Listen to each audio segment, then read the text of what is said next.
நம்ம இன்னைக்கு ரெசிபி என்னன்னு சொல்லி பார்க்கறதுக்கு முன்னாடி யூடியூப்ல நாகூஸ் நலபாகம் சொல்லி சர்ச் பண்ணுங்க. சர்ச் பண்ணிட்டு நம்ம சேனல் பேஜ் ஓப்பன் ஆகும். சேனல் பேஜ்ல இங்க உங்களுக்கு சப்ஸ்கிரைப்னு சொல்லி ஒரு பட்டன் இருக்கும். இந்த பட்டனை கிளிக் பண்ணுங்க.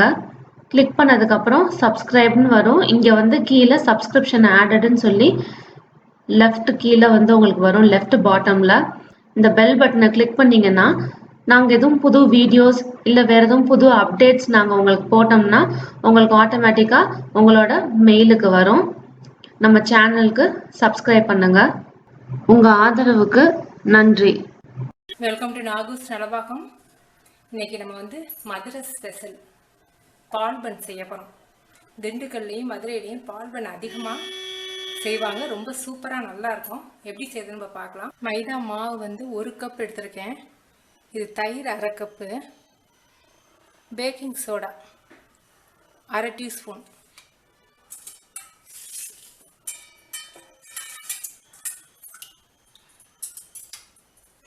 தயிர், பேக்கிங் சோடா. இதில் ஆயில் 1 டீஸ்பூன். பன் சாஃப்டாக இருக்கிறதுக்காக தயிரும் ஆயில் கையில் நீங்கள் எண்ணெயில் எடுத்து போடையில் ஒட்டாமல் இருக்கும்.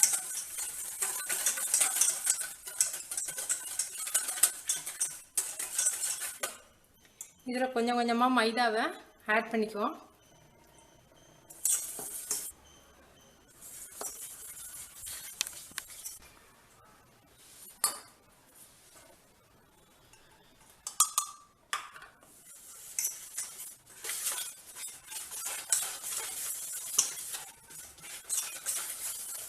ரொம்ப கெட்டியாக இருக்குன்னு நினச்சிங்கன்னா கொஞ்சமாக தண்ணி ஊற்றிக்கலாம்.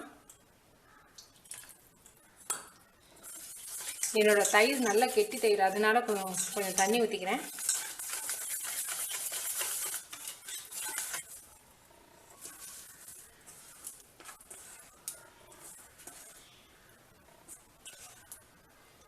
மாவு ரெடி ஆயிடுச்சு.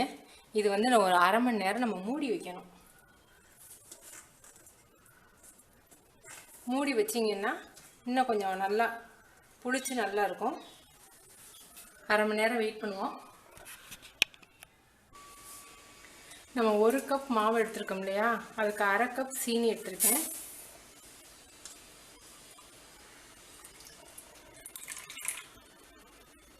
அரை கப் சீனி, 1/2 கப் தண்ணி, 1 சிட்டிகை அளவுக்கு ஏலக்காய் பவுடர்,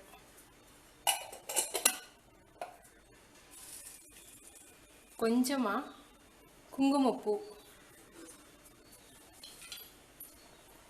இதை கொதிக்க வைப்போம். இப்போ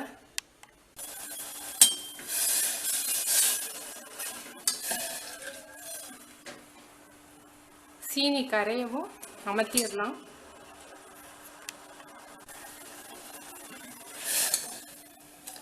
ரெடி ஆயிடுச்சு, அமர்த்திடலாம். நம்ம மாவு பிசைஞ்சு வச்சு 1/2 மணி நேரம் ஆயிடுச்சு. இப்போ நீங்கள் இதை அப்படியே எண்ணெயில் எடுத்து போட்டிங்கன்னா போட வராது, உங்கள் கையில் ஒட்டிக்கிட்டு சிரமமாக இருக்கும். 2 பிளேட்டில் மைதா மாவு ஸ்ப்ரெட் பண்ணியிருக்கேன்.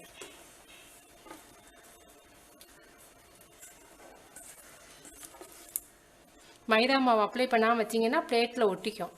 இந்த மாவு கொஞ்சம் கொஞ்சமாக எடுத்து இந்த மாதிரி சின்ன சின்ன உருண்டையாக வைங்க. நீங்கள் எண்ணெயில் போடையில் இன்னும் கொஞ்சம் உருண்டை பெருசாக வரும், அதனால் சின்ன சின்னமாக வச்சுக்கோங்க.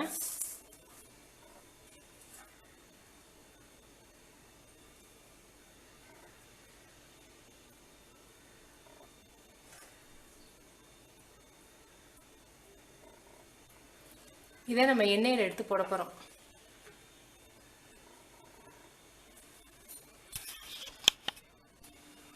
தீயை குறைச்சி வச்சுக்கோங்க. இந்த மாதிரி மாவு இப்படி கையில் ஒட்டாமல் உருட்ட வரணும்.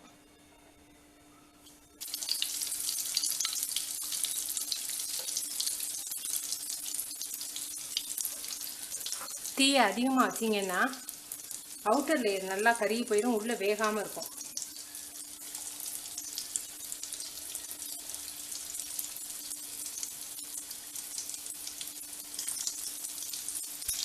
அப்பப்போ திருப்பி விட்டுக்கோங்க. எவ்வளோ சின்னமாக போட்டோம், இப்போ எவ்வளோ பெருசாக பால்ஸ் வந்துருச்சு பாருங்கள்.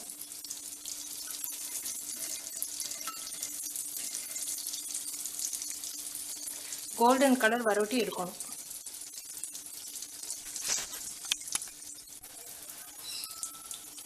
சூப்பராக இருக்குது, நல்ல சாஃப்டாகவும் இருக்குது. நீங்கள் வெந்துருச்சான்னு பார்க்க கருதை வச்சு குத்தி பார்த்தீங்கன்னா கருதில் மாவு ஒட்டாமல் இருக்கணும். இப்போ இதை சீனி பாகில் போட்டுருவோம்.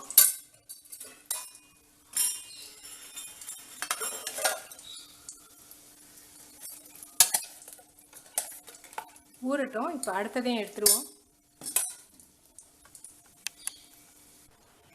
வெந்துருச்சான்னு பார்க்குறதுக்கு ஒரு கருதை வச்சு இப்படி குத்தி பார்த்தீங்கன்னா மாவு ஒட்டக்கூடாது. கருதில் மாவு ஒட்டவே இல்லை, நல்லா வெந்துருச்சு. இப்போ சீனி பாவில் எல்லாத்தையும் நம்ம போட்டு எடுத்துட்டோம்.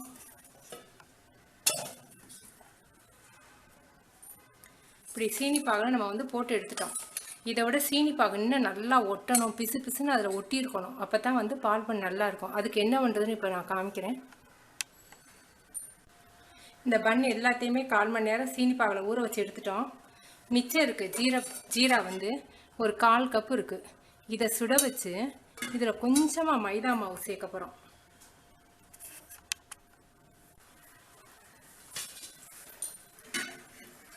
சீனி பாகு நல்லா சுடுது, கொதிக்குது. இப்போ இதில் ஒரு 1/2 ஸ்பூன் மட்டும்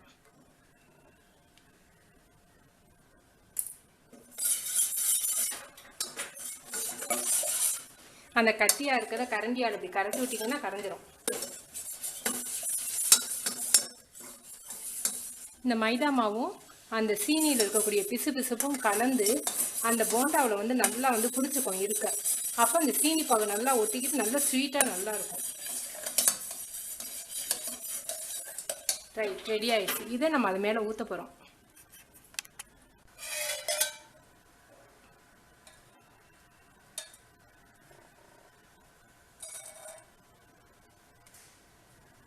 சூப்பராக இருக்குது, ரொம்ப சாஃப்டாக, ரொம்ப நல்லா இருக்கு.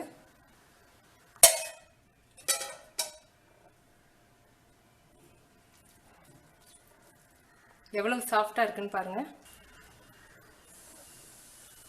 எவ்வளவு சாஃப்டாக இருக்குன்னு பாருங்கள். உள்ள ரொம்ப சாஃப்டாக இருக்குது. நீங்கள் செஞ்சு பார்த்துட்டு உங்கள் கமெண்ட்ஸ் எனக்கு சொல்லுங்கள். தேங்க்யூ.